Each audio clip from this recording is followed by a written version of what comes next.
করছো মা? মা কি করছো? মাছ ভাজছো? কি মাছ? ইলিশ মাছ? আমাদের দুপুরের এখন ভাত বাড়া হচ্ছে। হ্যাঁ, আর মা ইলিশ মাছ ভাজছে আর কাতলা মাছ ভাজে। দেখিয়ে দিই আমাদের দুপুরে কি কি আজকে মেনু হয়েছে। এই যে আজ দুপুরের মেনু হচ্ছে ইলিশ মাছের তেল দিয়ে ভাত সাদা, ইলিশ মাছ, কাতলা মাছ ভাজা, চিংড়ি দিয়ে চিংড়ি আর ভেন্ডি আলু দিয়ে তরকারি, নুন। এটা হচ্ছে ডাল। কি ডাল মা?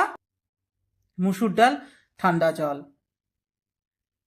যে ইলিশ মাছটা বলেছিল নাকি খুব টেস্ট, এটা আমি টেস্ট করে দেখি।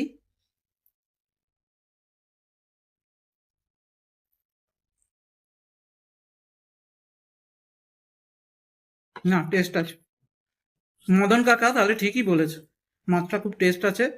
তো মাছটা সত্যি সুন্দর টেস্ট আছে।